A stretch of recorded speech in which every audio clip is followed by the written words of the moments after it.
नमस्कार दोस्तों, new light with दीपक में एक बार फिर से आप सबका स्वागत है।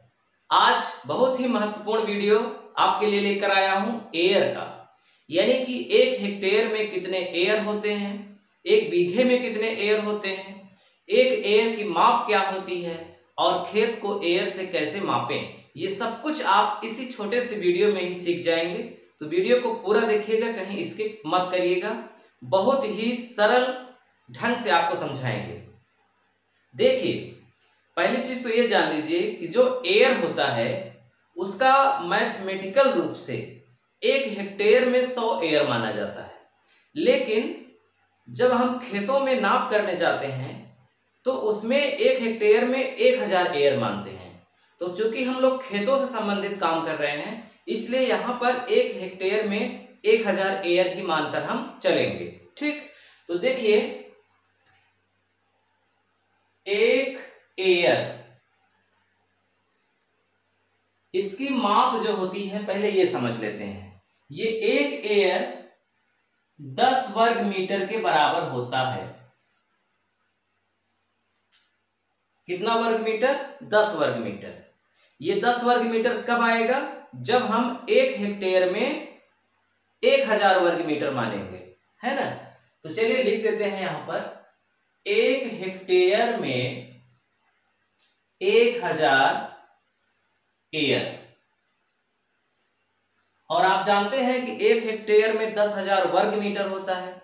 तो 10,000 में 10 का भाग करेंगे तो 1000 आएगा, यानी एक हेक्टेयर में 1000 एयर। क्लियर हो गई बात। और एक एयर में 10 वर्ग मीटर। अब इसी तरह से अगर हम एयर को फुट में बदल दें कि एक एयर में कितने वर्ग फुट होता है, तो आप जानते हैं कि एक वर्ग फुट में 10.764 लिख देते हैं। एक वर्ग मीटर, एक वर्ग मीटर बराबर होता है 10.764 वर्ग फुट। एक मीटर में 3.36 फुट, लेकिन एक वर्ग मीटर में उसी का 2 बार गुणा हो जाएगा तो 10.764 वर्ग फुट आएगा। अब इसके हिसाब से एक एयर में अगर हम मीटर बताएं तो 10 वर्ग मीटर, लेकिन अगर फुट की बात करें तो 10 में इसी का गुणा हो जाएगा तो कितना आ जाएगा, ये एक अंक चला जाएगा यहां, तो 107.64 वर्ग फुट। तो आपको 2 बातें एयर से संबंधित याद रखनी है। महत्वपूर्ण बात कि एक एयर में 10,000 वर्ग मीटर होता है, और अगर फुट में कहेंगे तो 107.64 वर्ग फुट होता है। क्लियर। दूसरी बात कि एक हेक्टेयर में 1000 एयर होता है। एयर से नापा क्या जाएगा? जमीन नापी जाएगी, क्षेत्रफल नापा जाएगा, लंबाई चौड़ाई नहीं नापी जाएगी, क्षेत्रफल। अब बीघे बिस्से की अगर बात कर लें तो उसके पहले एकड़ की बात कर लें अगर, कि एक एकड़ में कितने एयर होता है, तो एक एकड़ में 404.85 एयर होता है।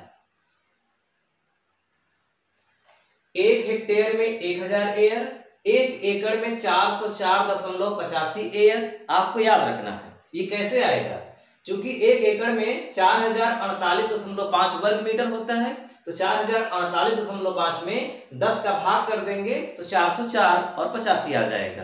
तो इस हिसाब से एक एकड़ में 404.85 एयर। अब एक बीघे की अगर बात करें कि एक बीघे में कितना एयर होता है, तो एक बीघे में होता है 253 एयर। 253 एयर।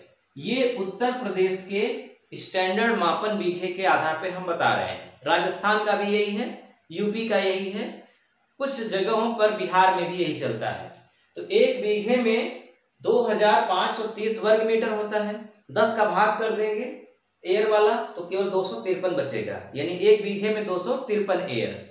इसी तरह अगर एक बिस्से की बात करें, और बिहार में कट्ठा चलता है, कट्ठे को ही बिस्सा कहते हैं, तो अगर एक बिस्से की बात करेंगे तो इसमें 20 का भाग दे देंगे तो आएगा 12.0 1265 एयर, यानी एक बिस्से में 12.65 एयर, 12 एयर से ज्यादा और 13 एयर से कम।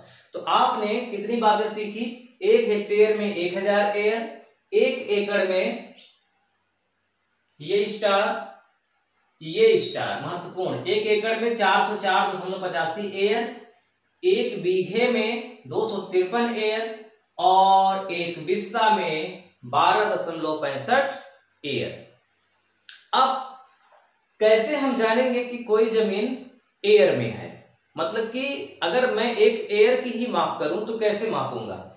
जैसे मान लीजिए हमारी एक छोटी सी जमीन है, इस जमीन की लंबाई अगर मैं 5 मीटर करूं और चौड़ाई 2 मीटर, तो इसका क्षेत्रफल हो जाएगा 5 दूनी 10 वर्ग मीटर। यानी ये जो खेत है ये 1 एयर का है, क्योंकि 10 वर्ग मीटर में 1 एयर होता है। यानी 5 लंबा 2 चौड़ा आयताकार अगर खेत है तो 1 एयर है। अगर मान लो 5 लंबाई नहीं है, लंबाई 10 मीटर है, अगर लंबाई 10 मीटर है तो चौड़ाई 1 मीटर होगी, क्योंकि 10 एकम 10 वर्ग मीटर, यानी कि क्षेत्रफल 10 वर्ग मीटर होना चाहिए। अगर मान लो लंबाई 4 मीटर है तो चौड़ाई कितनी होनी चाहिए? 2.5 मीटर। गुणा करने पर 10 आना चाहिए किसी भी हाल में, 10 आ गया तो एक एयर जमीन है। अच्छा, मान लीजिए कि अगर आप नापने गए जमीन और जमीन बड़ी है, जमीन बड़ी का मतलब कि आपने इसे नापा तो यहां से यहां तक मान लीजिए आ गया 25 मीटर, चौड़ाई आ गई 10 मीटर, मतलब एक आयताकार जमीन, उसकी लंबाई 25 मीटर आपने नापा और चौड़ाई 10 मीटर। आप इसका क्षेत्रफल सबसे पहले निकालेंगे। क्षेत्रफल, तो क्षेत्रफल कितना हो जाएगा? 25 का 10 में गुणा हो गया, 25 दामा 250 वर्ग मीटर। इस खेत का क्षेत्रफल 250 वर्ग मीटर आया। अब हमें यह पता करना है कि ये कितने एयर का है। तो कुछ नहीं करना है, बस 250 में 10 का भाग दे देना है, क्योंकि 10 वर्ग मीटर में 1 एयर होता है। तो वर्ग मीटर में क्षेत्रफल आ गया, 10 का भाग दे दो, कितना एयर आया? 25 एयर। यानी ये खेत कितने एयर का है? 25 एयर का। अगर मान लीजिए कि आप खेत नापने गए, आपने मीटर में नहीं नापा, आपने फुट में नाप लिया। फुट का मतलब कि मान लीजिए कि आपने इसे 200 फुट लंबा नापा और 75 फुट चौड़ा नापा। यहां पर मीटर में ही नापे थे, सीधा सीधा हो गया, 10 का भाग करके एकड़ में आ गया, सॉरी एयर में आ गया। लेकिन यहां पर आपने फुट में नापा, लंबाई 200 फुट, चौड़ाई 75 फुट। तो सबसे पहले क्या करेंगे? क्षेत्रफल निकालेंगे। तो क्षेत्रफल कितना आएगा? 200 में गुणा कर दीजिए 75 का, तो क्या हो जाएगा? 75 दूना 150 और डबल 0 और 15,000 वर्ग फुट। क्षेत्रफल आ गया 15,000 वर्ग फुट। अब एयर में बदलना है तो वर्ग फुट आया है तो वर्ग फुट से भाग देंगे। एक एयर में 107.64 वर्ग फुट। तो आप इसमें सीधा सीधा 15,000 में 107.64 का भाग कर दीजिए। वर्ग मीटर में आया है तो 10 का भाग करिए, एयर बनेगा। वर्ग फुट में आया है तो 107.64 का भाग करिए, एयर बन जाएगा सीधा सीधा। कितना आएगा? 139.35, 139.35 एयर। तो आपने ये सीखा कि जब भी जमीन वर्ग फुट में रहेगी तो क्षेत्रफल निकालने के बाद 107.64 का भाग देंगे तो एयर बनेगा। मीटर में नापेंगे तो 10 का भाग देंगे तो एयर बनेगा। अब मान लीजिए कि अगर हेक्टेयर में है, सीधे आपको एयर में बदलना है, तो आप 1000 का गुणा कर दीजिए, क्योंकि 1 हेक्टेयर में 1000 एयर होता है। उदाहरण के लिए अगर आपके सामने कहीं लिखा हुआ है 0.125 हेक्टेयर और कह रहा है कि बताओ ये जमीन कितने एयर की है, तो कुछ भी मत करो, इसमें 1000 का गुणा कर दो। 1000 का गुणा करेंगे तो सीधा सीधा आएगा 125 एयर, यानी ये जमीन कितनी एयर की है? 125 की। इसी तरह से अगर बीघे में लिखी है, पॉइंट में या जैसे भी, अब पूछ रहा है कितने एयर है, तो आप उसमें 253 का गुणा करो, सीधा एयर आ गया।